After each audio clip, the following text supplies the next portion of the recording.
It's a real good feeling because you don't feel the pressure. You don't feel the pressure to be a part of the good old boys club, or you don't feel the pressure to be around this secret society of people who are popular. Yeah, I think it's cool to fly private jets. I think it's cool to do Ibiza. I think all this is fine, whatever. But I'm looking at the long race. I've seen thousands of people grace magazines, thousands of people predicted to be great, thousands of people who were selected by them, and none of them, maybe 1% still exist. So from a dance culture perspective, that's my reference. Oh, wow. Okay, cool, guys. So today is an extra special one. We are in Berlin at Patische International, super cool vinyl store / coffee shop. We are joined by a very, very special guest today. I'm a little bit nervous. I guess Chez Damier, welcome. Thank you, man. Thank you for having me. Appreciate it. So we're going to get into the usual stuff. We're going to have fun. We're going to ask some serious questions as well. And let's rock and roll. We're going to kick this off with a little game. I've got a few names to you, and I want you to tell me what's the first thing you think about when you hear these names. Okay. Anthony Pearson. Ah, that guy. And the reason why I asked this is that I think there was a period in your, career or your life whereby you felt like you needed to discover who you were yourself, right? So I guess this is why this question has come up. Who is Anthony Pearson? You know what? He's a quiet guy. He's quite different from Chez, Okay. for sure. Completely two different personalities, completely two different lifestyles. So I think in the quest to find parts of me, because I won't say finding me, he was a part of me. He is a part of me. He's like, he had the house first. So then Chez then acquired the lease from him. What do you want me to say about him? Very few people know him. Very few people know him. He's quite an isolated person, and he's a thinker. He's a brain. Mm-hmm. He's a brain. Yeah. So I don't know what else to tell you. No, that's perfect. That's perfect. Okay. Stacey Hot Wax Hale. Okay, so probably one of the first female DJs that I could probably say was a female DJ. So I moved to Detroit around the time she was on the radio as a disc jockey. So yeah, she was the first female that was identified as a DJ. There's a lot of history in that. And again, it was also at the beginning of a change revolution in Detroit at that time. As she was on the radio, we were beginning to open a club in Detroit, and then thus became also the building of techno. So everything tied together. Everything just made sense in the city of Detroit. Wasn't that many players in Detroit, but you all the players stood out. So you knew that. I knew that from the beginning. So I'm forever thankful to her as well, because I think that, to me, I think she represents such a movement for women, first of all, and she was a boss. She was a boss in her season. Yeah. She was a boss lady, So. Would you say she was ahead of her time? Like, imagine her like now. I don't think she was ahead of her time. I think she was in the right time. I think she was in the right time. But again, I had never heard of female DJs, so right. So for me, I think having that eyewitness, like right there, real time, was inspiring, man. It was inspiring. Okay. I mean, people sometimes, I see that she's referred to as the godmother of techno, right? I think if not of techno, I would say of Detroit culture of DJs, for sure. People say techno because they're associated with the city, but I was there, so I think, and she was before techno, so I can't say, maybe she got the title because they're associated with that movement of techno at the time, but, to me, she was before techno, so.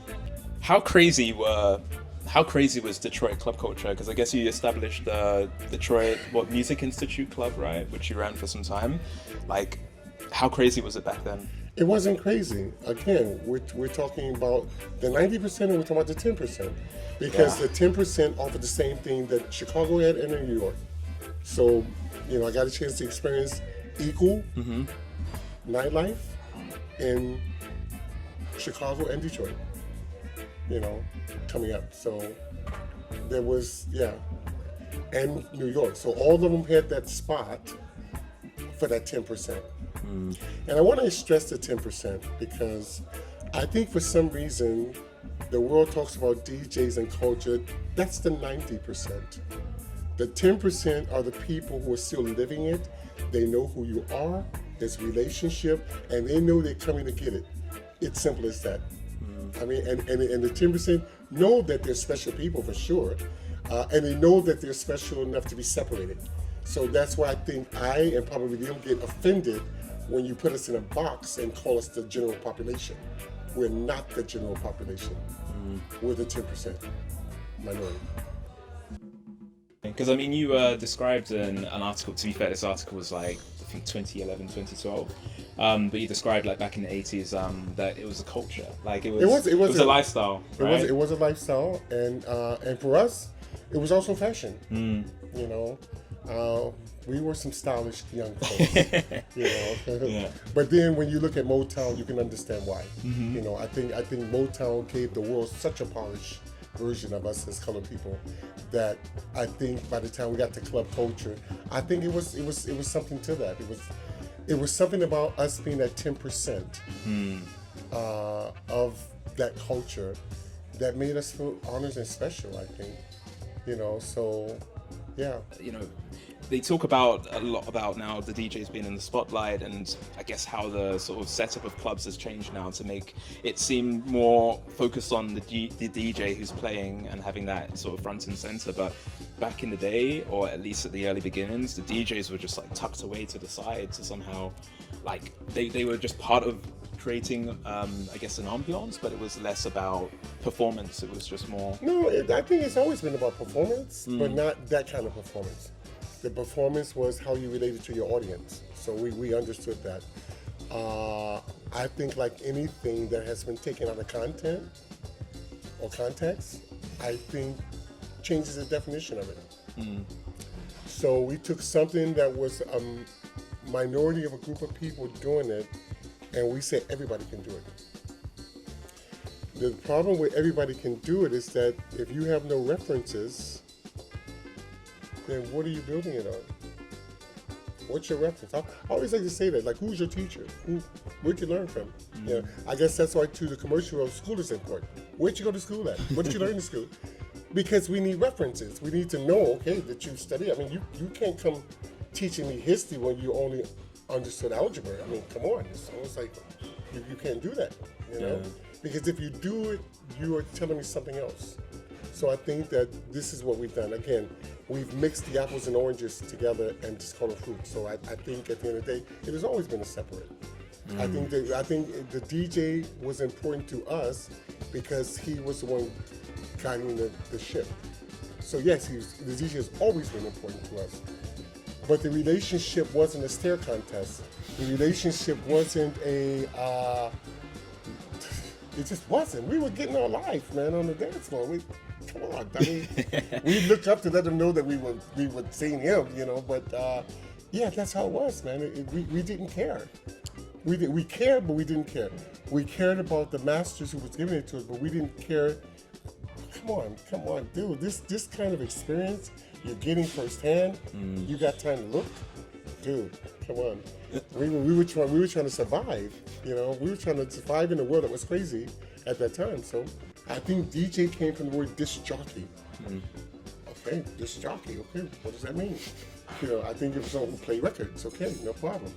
Okay, so but now you turn something that was a special for some that became accessible to everyone. I'll look at it like this. This may predate you, but MySpace. I loved MySpace. I thought MySpace was like having my first studio apartment. So it's really, really cool. The problem to me, and I really missed it, I'm really sad that nobody came up with a platform like that. And I didn't realize after it was really made for artists. It was an artist communication that somehow everybody wanted to be invited. And because everybody wanted to be invited, it changed the game. So it came from giving you audio players, being able to reach out to people you couldn't access in your own little apartment. It was really, really cool. Then all of a sudden, everybody wanted to design a look for it. So then you have all these pre-looks and these pre-templates, and now everybody from your little sister to probably your mom want a MySpace. The 90% killed it. Then when the 10% had it, it was special. The 90% touched it, that graduated to Facebook, and that graduated to where we're at now. The fact that DJs can now make a living from themselves, you see some good examples. Is that not a good thing? And it's... Again, man, I think the masters that we were under, I think for them, they were making a living at it for sure. Because if I was paying my $8-10, I was contributing to their career. Okay, it's okay. I think when it turned into Broadway or Hollywood, it changed the game. And so now, yeah, if I'm picking grass or selling newspapers, it can definitely, you should be able to survive from it. I think there's nothing wrong with DJs being able, but again, understand why you got into it in the first place. You know, me and my assistant was talking this morning, it was so deep. We were talking about artists. His philosophy was that every artist should have done what people like Francois K or Prince has done. When they get to a certain level, they keep going. I said, that's not for everybody. Because most of the time, people who blow up, that's unexpected. So you get a record and all of a sudden tomorrow it's a hit. You weren't preparing for that. Me, I've been preparing all my life. Because I could see it before I was walking in it. But I think to people who get discovered or people who have a record that blow up, everybody can handle that. And I used to reference as JD, the producer JD, because it was a period that I was really coming into finding myself artistically, and I couldn't imagine the pressure he must have felt, because I think Sony or Epic to put the record, release the record, having that kind of pressure when a major takes and back you, and you got to come back and do it again.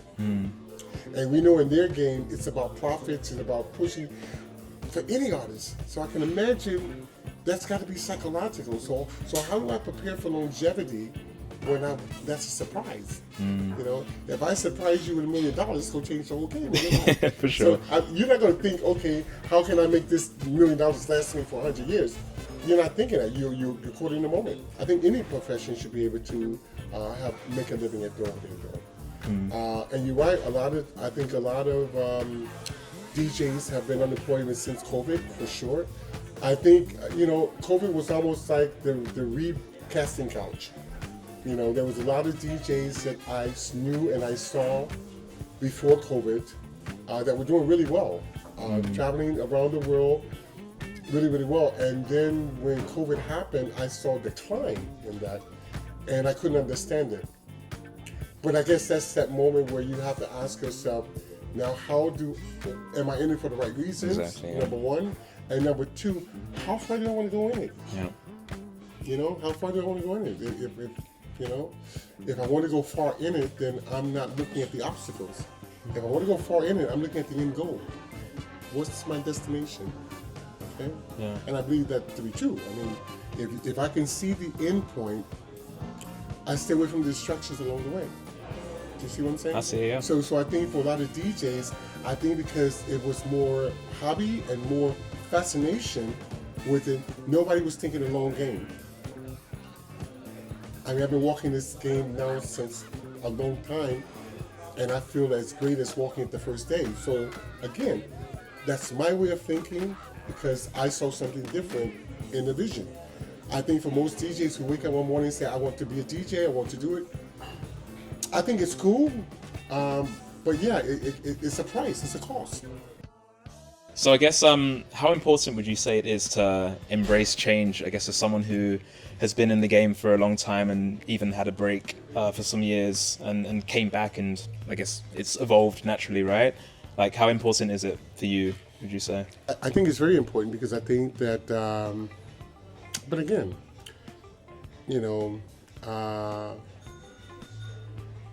change is inevitable. Nothing is the same. Yesterday is not like today, and tomorrow won't be like today. That's fact. So if you don't embrace change, then you get left behind. That's the name of the game. You know, you either get with it because it's going to go. Time is going to move with or without you. Time is not waiting for you. Time owes you nothing, actually. And so therefore, if you don't embrace the changing of life, yeah, you get stuck or you get left behind. How would you say you applied that mindset to the world of your, I don't want to call it, my world? Your world, yeah. I think it's always having an end goal. It's also having a destination. You know, do I want to be famous? I don't care. But do I want to achieve some things in this journey? Yes, I do. And what is that journey, if you're able to articulate it? Being an upgrade to life and inspiring people in the world. I think to me that's the motivation. If I can bring one smile on each show to one person, I feel so achieved. Yeah. I feel so achieved because I know that one person has the power to touch many. And so for me, it was never important how many people, it was having the right people. You know, I would enjoy a show with 100 right people than 10,000 wrong people. Okay? While some people and some DJs would rather have the 10,000 of wrong people thinking that they're advancing. Because there's some kind of validation. Yeah, validation, yeah. I mean, but, I think the human everyone wants to be acknowledged. I think that's just in us innately that, everybody wants to be seen, but it does come to a point that, again, what's your starting point? What's your reference? Did it ever change? Like, for me? Yeah, I mean, your motivations at the beginning when you first started and compared to now, how you speak about it, did it change? No, it didn't. It didn't at all, actually. In fact, I like to think that I probably have more energy and more fire now than I was in the then because I didn't understand it then. I think now I realize the lives I touch. I realize the people who I try to encourage. And to me, it's a win. It's a win across the board. So again, some people would rather be seen. I'm a doer. So, okay, you don't ever have to see me. But it doesn't mean my presence isn't there. And so I'm okay. I'm okay with that. Yeah. Yeah. It's a good feeling, actually. I'm not gonna lie about it. It's a real good feeling because you don't feel the pressure. You don't feel the pressure to be a part of the good old boys club, or you don't feel the pressure to be about this secret society of people who are popular. Yeah, I think it's cool to fly private jets. I think it's cool to do Ibiza. I think all that's fine, whatever. But I'm looking at the long race. I've seen thousands of people grace magazines, thousands of people predicted to be great, thousands of people who were selected by and none of them, maybe 1% still exist. So from a dance culture perspective, that's my reference. Do you have any words of motivation, or for anyone who's maybe considering becoming a DJ or has just started out, is in a journey trying to break through? What would your, advice be? I think it's a very scary career to want to invest in. However, I think that if you're driven by something and what I call passion, I think that opens the doors. I think the drive for your passion will open doors and opportunities that are so amazing that you need that drive behind it. Otherwise, yeah.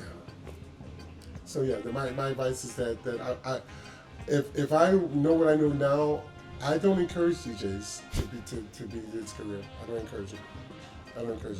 It's a lot. It's a lot to handle. But what I will encourage them is to follow their heart, and I will encourage them to follow their passion. That is a win. So that's like what I'm saying. Thank you guys for having me. Done. Thank you. Thank you, man.